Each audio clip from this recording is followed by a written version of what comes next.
Assalamualaikum warahmatullahi wabarakatuh. Perkenalkan, kami dari kelompok 4 ingin mempresentasikan materi mengenai biotin.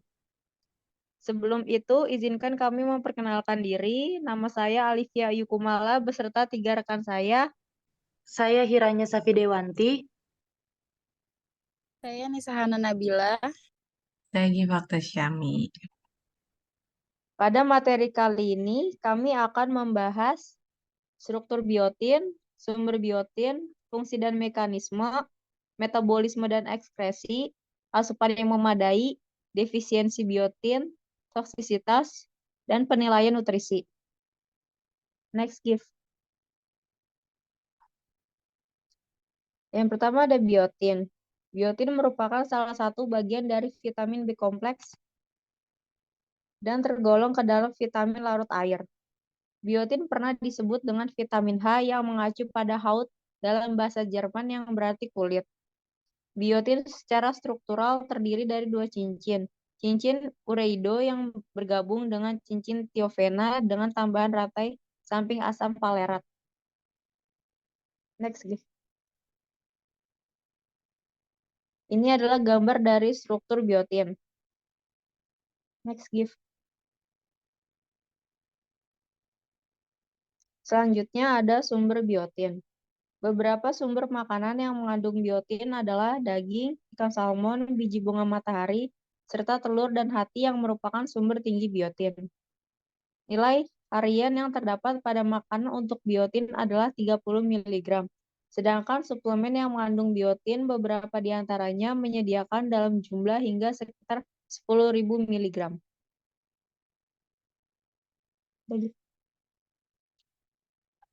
Ini adalah tabel kandungan dari biotin. Selanjutnya ada fungsi dan mekanisme. Biotin berfungsi dalam sel sebagai pembawa koenzim untuk transfer bikarbonat aktif ke substrat. Reaksi-reaksi ini penting untuk metabolisme, nutrisi, dan energi. Peran koenzim dalam metabolisme, nutrisi, dan produksi energi. Untuk fungsi koenzim di dalam sel, biotin terikat secara kovalen pada masing-masing 5 apokarboksilase. Penempelan biotin disebut biotinilasi. Pada apokarboksilase ini dikatalisis oleh holokarboksilase sintase HCS yang ditemukan di sitosol, sel, mitokondria, dan nukleus. 5 karboksilase yang terbiotinilasi yang disintesis oleh sintase holokarboksilase adalah karboksilase pirufat, asetil-CoA karboksilase, propionil CoA karboksilase, dan juga B-metil-krotonil-CoA karboksilase. Untuk perannya, karboksilase pirufat itu berperan mengubah pirufat menjadi oksaloasetat. Untuk asetil-CoA karboksilase membentuk malonil-CoA dari asetat. Lalu propionil-CoA karboksilase mengubah propionil-CoA menjadi metil-malonil-CoA. B-metil-krotonil-CoA karboksilase mengubah B-metil-krotonil-CoA menjadi B-metil-glutakonil-CoA. Selanjutnya ada metabolisme dan ekskresi. Katabolisme biotin holokarboksilase terjadi oleh protease dan akhirnya menghasilkan biositin.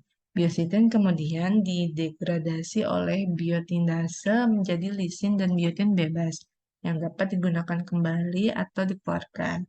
Metabolit biotin dikeluarkan dari tubuh terutama melalui urin.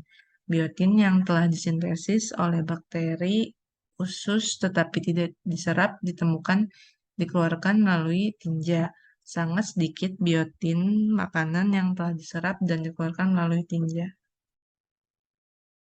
Defisiensi biotin. Defisiensi vitamin B7 atau biotin ini dapat menyebabkan ruam merah pada kulit, terutama wajah kulit kering atau berisisik, terus mata kering, rambutnya rapuh, rontok, kelelahan, insomnia atau kesulitan tidur, lalu kehilangan selera makan, mual, depresi, sensasi terbakar atau tertusuk-tusuk di tangan dan kaki.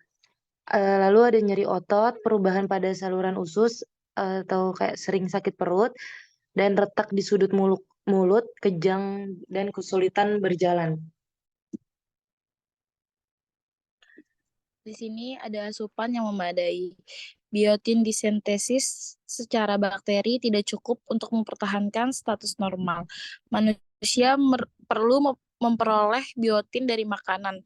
Rekomendasi adequate intake atau asupan yang memadai biotin untuk orang dewasa adalah 30 mg per hari.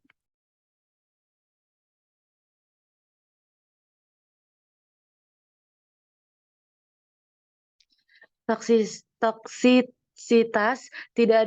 di toksisitas ini tidak ada bukti pada manusia yang menunjukkan toksisitas biotin bahkan dengan asupan tinggi karena biotin ini larut dalam air, jumlah berlebih akan keluar melalui urin.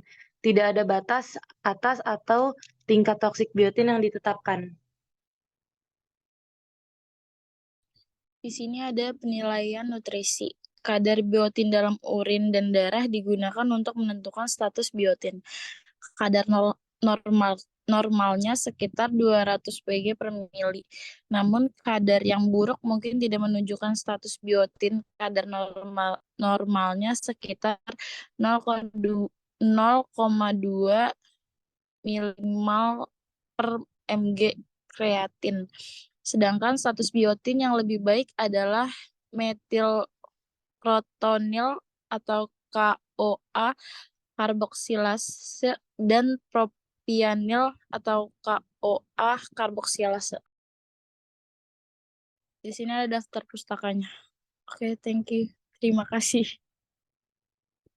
Cukup sekian presentasi dari kelompok 4. Kurang lebihnya mohon maaf. Wassalamualaikum warahmatullahi wabarakatuh.